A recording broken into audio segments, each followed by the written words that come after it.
Good evening and welcome to another edition of Niikpakpo Unplugged. This is where happiness lives. And you know what? These days I've been sitting down and watching what is going on the social media and reading the news and seeing what's happening, and I laugh. Why do I laugh? Are people doing concert or people are dancing and jumping? No, people are not dancing and jumping. People are just being stupid. Because, look, people are using religion and cashing in on the stupidity of the society. You know, we're not being wise. We're not using our gumptions. Forget about going to school. Forget about being a professional. Forget about being in corporate Ghana. People are just being stupid at the mention of religion, at the mention of God, at the mention of Jesus, at the mention of... Come on.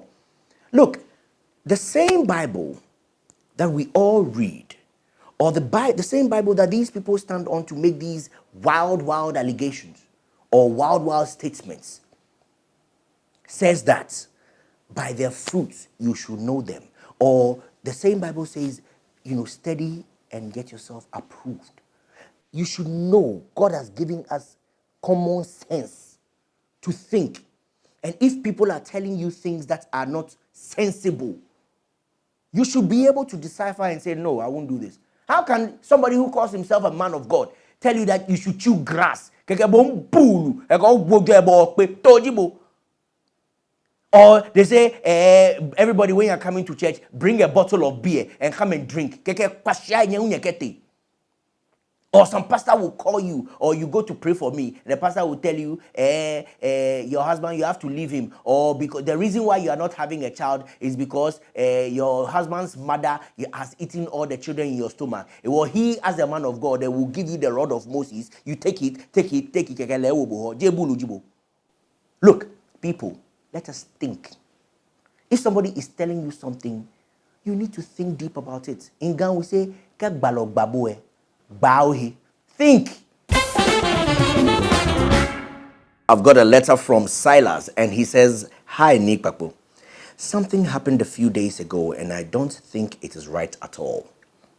A guy who I buy things from recently sent his 17-year-old daughter to my house with a note saying, 'Please help her with her school fees. She has to go to school next week. I know you can help. Please.' I was very surprised because we are not on those terms. Why do people think that once you look a little comfortable, you are rich? They ask for all sorts of favors and they give you pressure." Silas. Silas. How you go do our society there. So, you have not seen anything yet. Look, if you look good and you look okay, you have a car, you drive along, you take care of the whole community. They come with you school fees. I have plenty. But what really bothers me about your particular issue is that this man doesn't really know you. And I'm not saying that's how you are. But what if you are an unscrupulous person and this 17-year-old girl comes with a note from her father? She came alone and you had a bad mind at that time, or you were a bad person. And at 17, definitely, body boy, and you were tempted. What would have happened? So please, parents, my brothers and sisters, those of you who, send your daughters and your sons and your children out there, please, be a bit circumspect. And if you, the father of the child, cannot go and find the money for your daughter to go to school, what do you want her to think about you? Why do you put her through this kind of ordeal? Do you know how she's feeling in her mind and in her heart when you ask her to go and ask for money? Do you know how she's feeling? You don't even have an idea. But when she grows up, 20 years from now, she'll say, "Oh, this is what my father took me through." If you're a man and you have children, you better fend for them. Go through the disgrace. Go through the hardship and fend for your children. In that way, you teach them that they have to also fend for their children.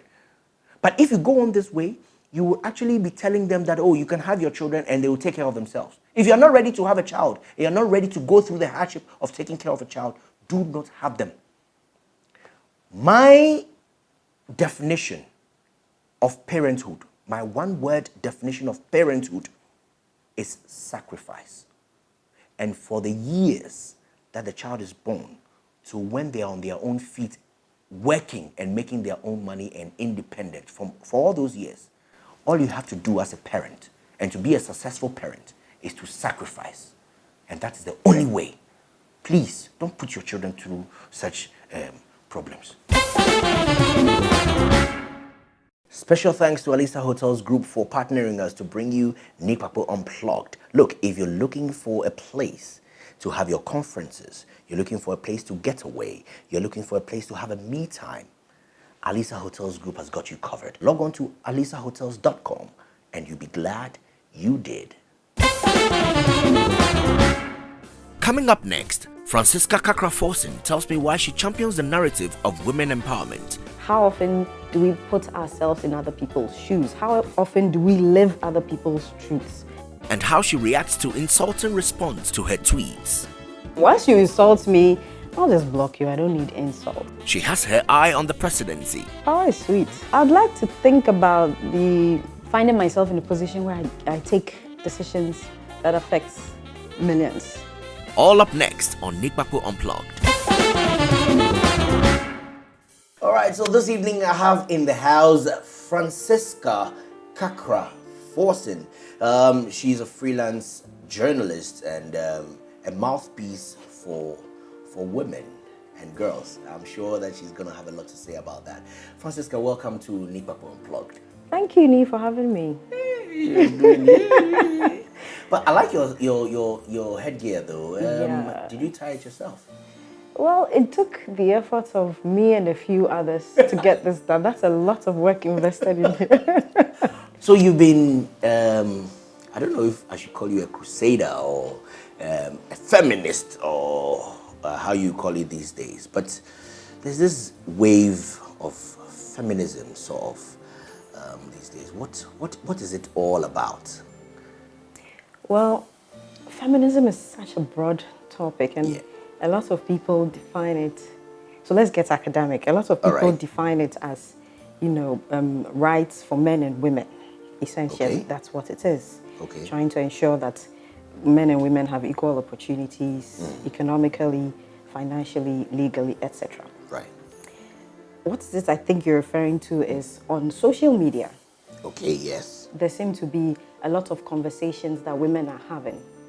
And it's as though we've not heard women talk like that before. Okay. And so it's catching attention, am I right? Yes. Yeah. Yes. You see, it's not because we've not heard women talking like that before. Probably that could be it. But then also, sometimes, for me, the tone is like, women are against men. Like it's sort of a war, So are you saying that damn all things men? Or what is that the message of feminism? That's what you want me to say? Yes. Well, that's not the message of feminism because as I spoke about, it's about equal rights for both men and women. So it's about how men and women are going to negotiate, how they exist in the spaces that they find themselves in.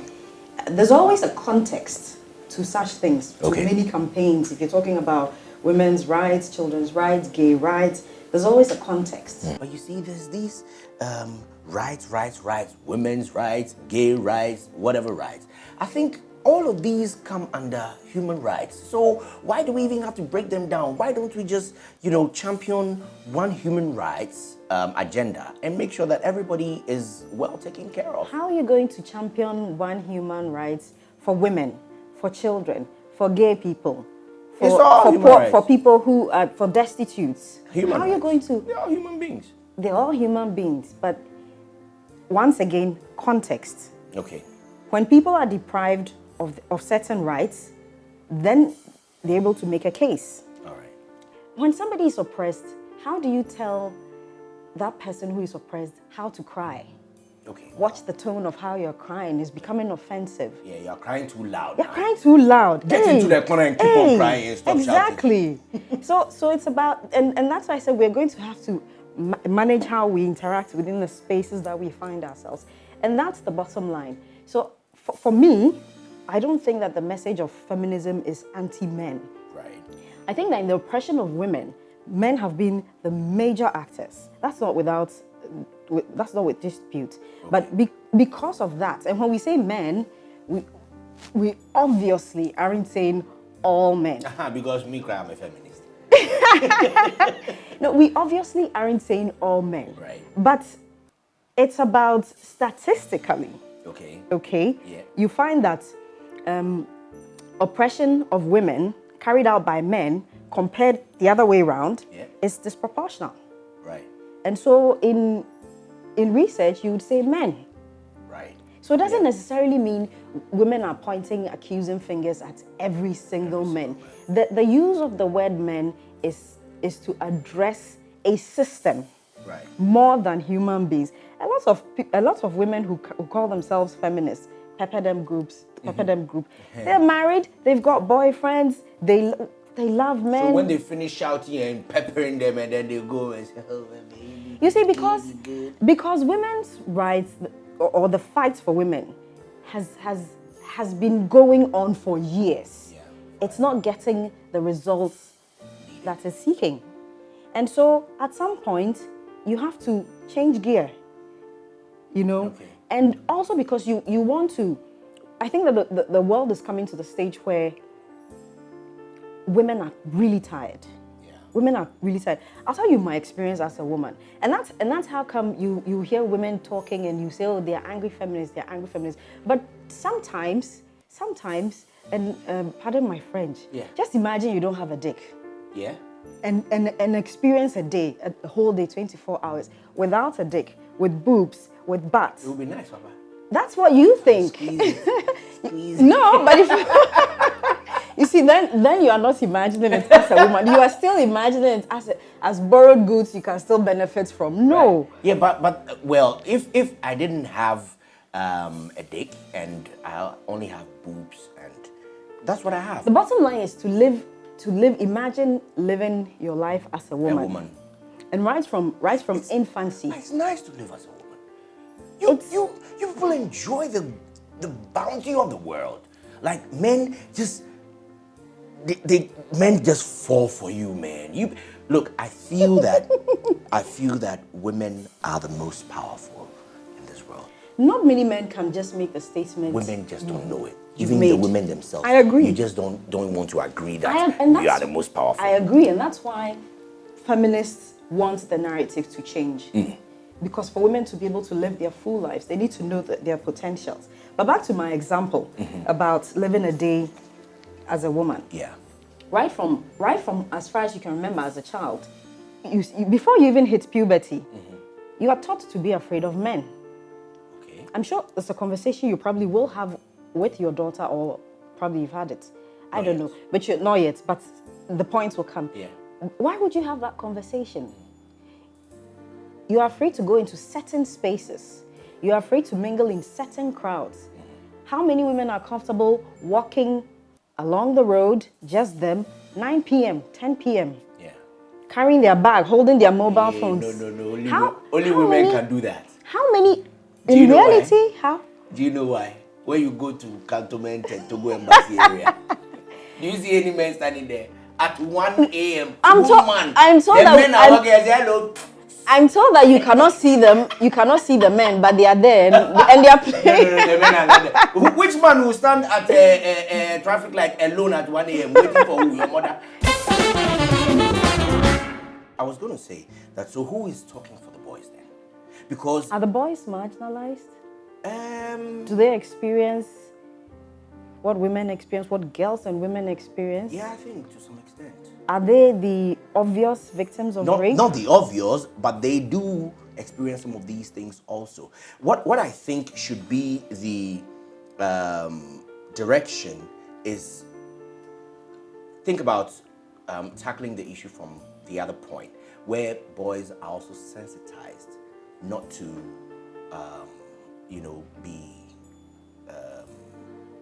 behave negatively towards women.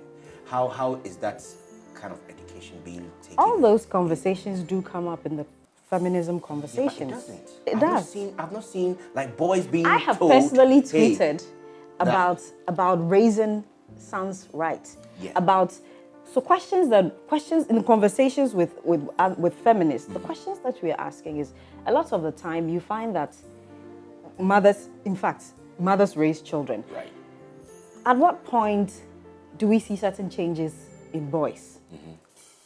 They're cute, they're not as manly in a negative sense when it's hyper masculinity. You don't get to experience that until after adolescence. Yeah. Which is during the time where the mom is raising them. Yeah. After adolescence, there's a change. There's a change, yes. There's a change. Mom doesn't have control anymore. Yeah. In most homes, what sons can do before their mothers, daughters can't do. Yeah. Yeah. So that's the extent to which those conversations about mothers raising their sons to show respect to mothers. Exactly. Once they move out of the stage where there's a mother's control. Yeah.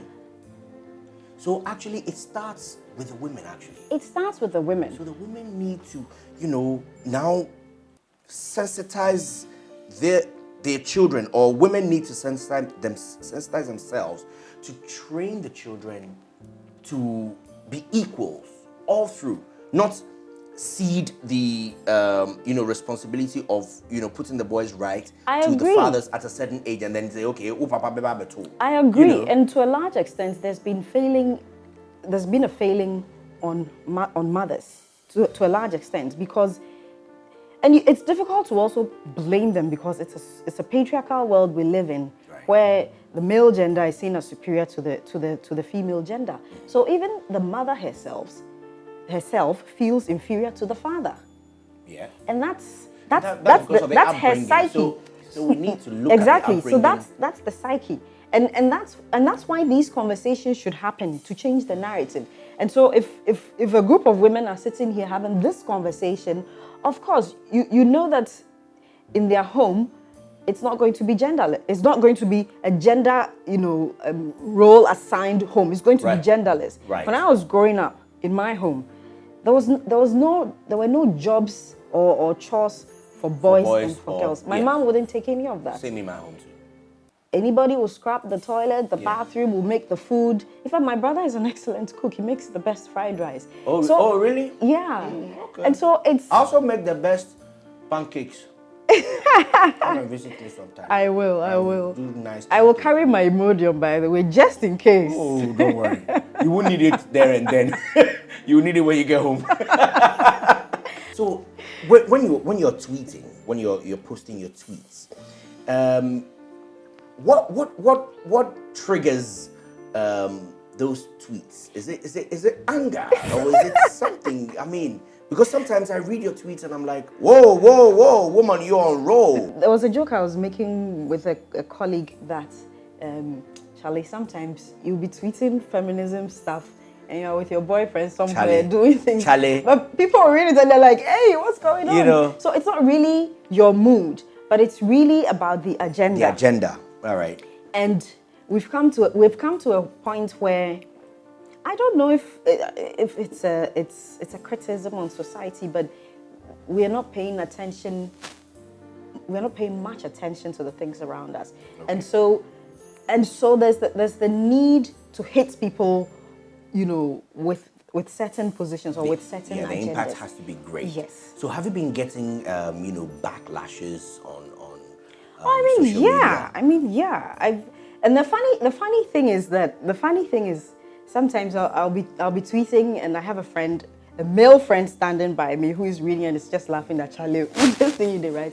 And then I will tweet, and then somebody will just reply with some insults, and then I look at the guy and say, look, they will just burst into laughter. Oh, okay. It gives me, clearly the person hasn't bothered to read the chain of tweets that I've been tweeting. And I'm actually happy that people get angry. Yeah. Because... Yeah, that means you're getting your message through? Exactly. So so there's a certain anger that genuinely women will feel when they go through a life of harassment, rape, disrespect, etc. I mean, the list is endless. But if you don't get to feel that anger, you're always going to say that, oh, as for the feminists, they are always complaining, or as for these women empowerment people, it's like that. Some way. So you don't really react to these I mean, once you on get social media when you once get you insults. insult me, I'll just block you. I don't need insults. Oh, okay. But if you're angry, and there are people who genuinely say, wow, this thing that you've written, it offends me. Yeah. But what is it that you're trying to do? Right. And I engage And them. then you engage them. Francisca is here with me, and when we come back from the break, we'll play Unravel. All right, so Unravel, are you ready? I'm not ready, but do I have a choice? Yeah, you don't have a choice. Okay, so let me ask you these questions and let's see how best you can answer them. Where did you first have sex? Where? That's many years ago. I have to dig into lots of memories to try and remember. The very first one, that one you have to remember. I think there was a bed. That's all I can remember. There was a bed there. Yeah. Okay, so let's say bed. Who is your childhood celebrity crush? I used to like this lady, Angelina Jolie. She did the Tomb Raider. Okay. You know, where she had the gun and was shooting and all that. And I liked Arnold Schwarzenegger, the Terminator movies. Yeah. You like a macho man. You don't like men like me. It wasn't really about the macho. It was more about the action. Oh, okay. Okay. Yeah. Action I've got, but macho, I see. my own is Banku body. Who would you trade places with for a day? Ekufad, the Why? president. Why? You want to be president? Power is sweet. Is it? I'd like to think about finding myself in a position where I take decisions that affects millions. Right. Yeah. What's your best accomplishment? I'm yet to see that. Yeah. Right. What never fails to make you laugh? What never fails to make me laugh? Now that's a hard question. A good joke, I guess. Okay. And what's the weirdest piece of advice you ever had? Wow. I don't think I was very attentive when people were giving me advice. I can't remember. Wow. So those of you who have been trying to advise Francisca, she doesn't take advice. So. Is there something you wish you were better at? I think perfection is impossible. So I'm the kind of person who will enjoy the experience of doing something rather than trying to, be the best. Okay. Yeah. All right. Who would you like to be stranded with in a deserted island? Wow. Then me and my twin sister. Oh, really? Yeah. You're that close? Yeah. Wow. Are you guys going to have your wedding on the same day? I kind of don't like weddings. So I'm the court kind of person. Okay. Sign a paper. Sign a paper and then just get it over and done with. And I think she is too. She is too. Yeah. I'm sure you guys are going to do the same thing on the same day. Maybe marry another set of twins somewhere. Is there something you long believed was true and later found out was not? Well, growing up is hard. When you're a child, you're in a hurry to grow up so that your parents don't control you. But when you become an adult, you drop all those illusions because you start paying bills. Yeah, then you realize that I did as an oil and papa. Is there a superpower you would like to have? A superpower? Read people's minds, I guess. Yeah. I see. Okay. If you could speak to an animal, which animal would that be? The queen ant. Yeah. The queen ant.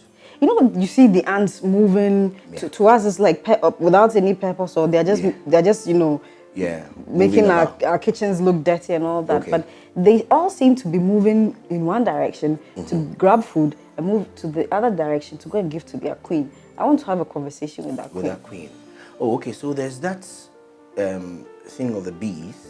They also have the queen bee. In fact, yesterday I was watching one of the animal channels. Forgive me, I don't know. The rats also have a similar thing. Oh. Where there's a queen and everybody's So like... I'm just wondering why everybody is feeding one woman. Yeah. You see the thing I'm telling you about the women being the strongest and most powerful. But that's with animals. They have found theirs. And we are sitting here, we say we are the higher animals. What We've not reached anywhere. All right, so one last one before I let you go. What annoys you? What annoys me? Jaywalking. Oh, when you see people jaywalk? Yeah. Oh. I think that everybody has a personal responsibility for their own safety. Yeah. And these days you're driving and you see, people with earphones in their ears, guys riding motors, and they don't care that you're coming and they just veer in front of you. I think that people, in as much as indiscipline can be fun for some people, I think that you owe yourself a certain responsibility to keep yourself safe. Safe, yes. And I think it's annoying when people don't want to do that. Wow, that's kind of caring for people. Oh. Thank you so much for coming through. Thank you Francisca. too. It's been an awesome time having a conversation. I had fun too. Yeah, I'm sure you've all had fun also. It's been a great time this evening. I'm sure it's been a great time for you. You can find me on social media at the Forson. Keep it unplugged.